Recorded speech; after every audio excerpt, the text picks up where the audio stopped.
defending. I think it's like.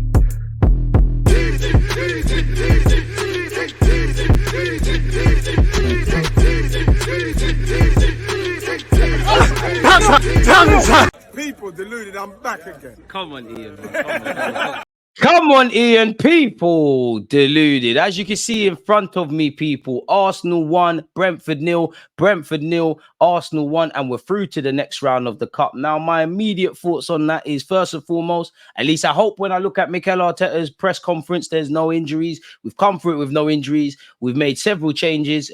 It's again another game on the road where we've kept a clean sheet. I wouldn't quite say it was a comfortable defensive performance, but there were some hairy moments. Naturally, Brentford are a good side. They're going to bang on the door. You are going to need your Ramsdales, who positioning looked shaky at times, but was equal to it. He made a couple of big saves. Big up Kirill and Tomiyasu. They also had great games. I feel Gabriel and Benjamin White in the minutes they played as well. As you know, our squad and our squad depth and our squad strength is really being tested to the maximum now.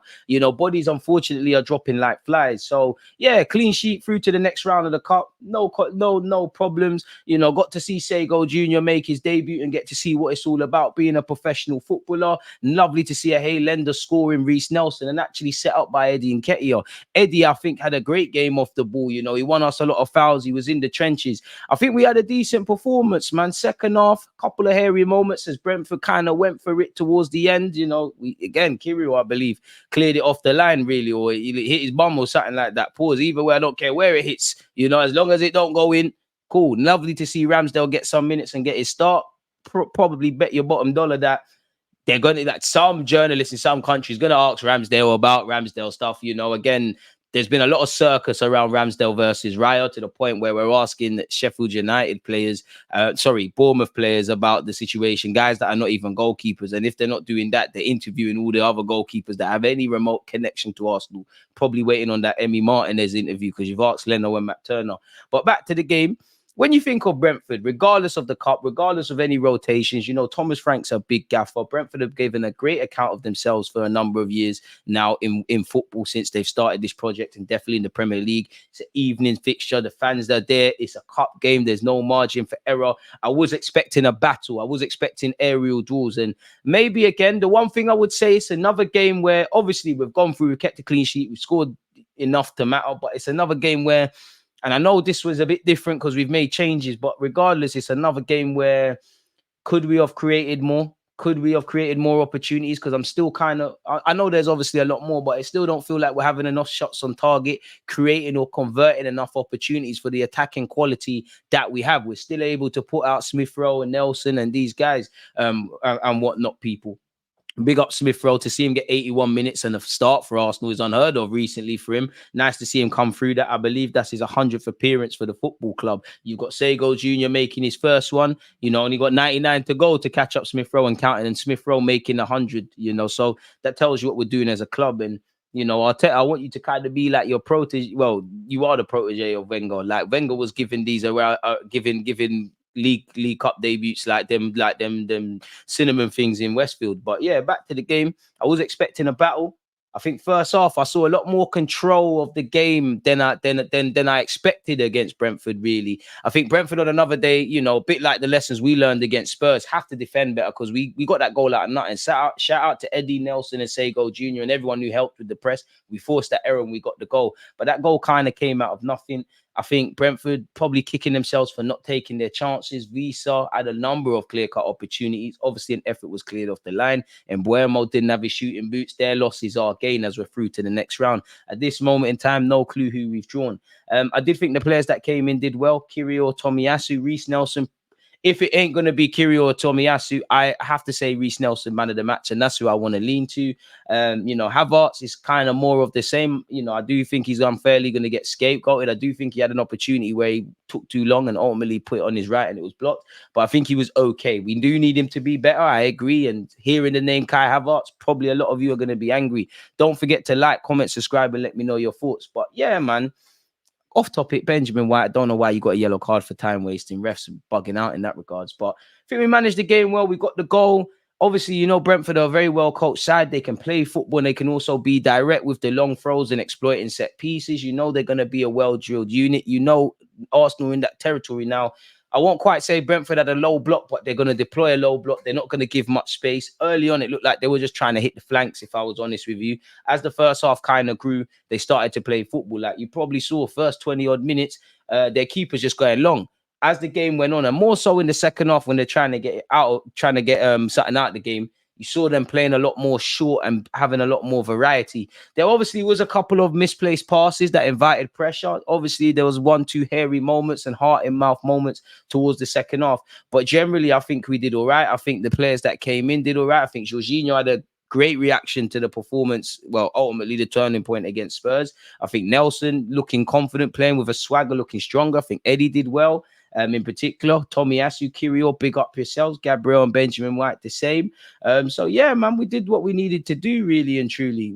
I can't ask the boys to do anything more. It's cup football. You just need to go through to the next round, essentially. So we did what we needed to do. Second half was we probably had to take more punches than we would have liked. We obviously would have liked us to score more and be more efficient and effective in that regard. Because I'd say at this moment in time, the only game where I've been happy with our output and our chance creation and all of that jazz has to have been in the Champions League in our return against PSV. But you won't get any complaints from me. We did what we needed to do, really. Now, we did what we needed to do, at a push. Obviously, 1-0 is a dangerous scoreline. Of course, you would have loved to have seen Waters, Coles, Dewberry, these kind of players. You have to give a hail up to Cedric, because how you are still at the club, let alone playing. I'm telling you, if we do what I want us to do in the Champions League and we win all the games we need to, and by game week 4, 5-ish kind of region, depending on what other people are doing, we've confirmed our place as the top team / into the next round. Cedric's going to make a Champions League appearance. A big up El Nene for returning as well. At this moment, you have to respect the hustle from Cedric. And to be fair with you, we should have somebody else, but we're going to probably need him at some point, because, you would have loved to have had everyone fit. You would have loved to have had more depth to that. Benjamin White and Gabriel could play no part in this game, and maybe I'll push Zinchenko, Jesus, Odegaard off the bench as well. But the main thing is getting through. The main thing is bouncing back from the Spurs game. Every win brings confidence, and we go again against Bournemouth, who I believe beat Stoke. We're going after that. We travel to France, and then obviously we play City. We need to bounce back from dropping 4 points this season. 2 points dropped in our latest Premier League game against Spurs, which we lost from a winning position. And to be fair, we're away from home against Bournemouth, so we might put in a cleaner performance. But the focus shifts. Again, we know we're in a testing period. The boys, they say typically it takes 48 hours to recover from a game. So recovery sessions tomorrow.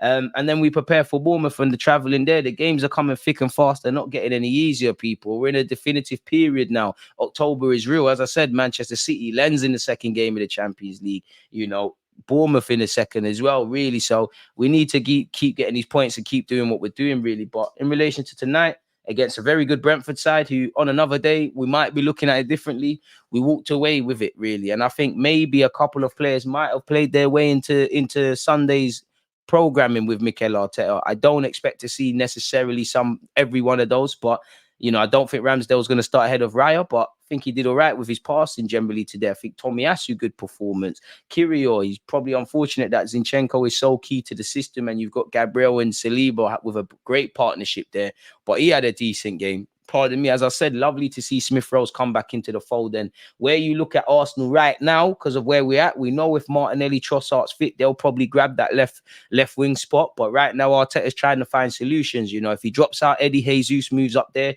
Obviously, for the next game, Saka would come in. And then you've obviously Bob's your uncle on the left-hand side. But maybe Arteta could flirt with potentially against Bournemouth, Reiss Nelson, depending on fitness, Reiss Nelson on the left, Jesus through the middle, Saka on the right, where the left 8 position is. Havertz started today. I don't know if that means he'll start against Bournemouth, but he hasn't grabbed that spot. Fabio Vieira's done well, in my opinion, in his opportunities. The North London Derby is the first game this season, going all the way back to the Community Shield, where whether he's played 10 minutes, 20 minutes, or 90 or close to that, where he's been ineffective. Smith-Rowe, I don't expect to see him start against Bournemouth, but maybe if Arteta's flirting with something else there, Smith-Rowe can get an opportunity in that regards.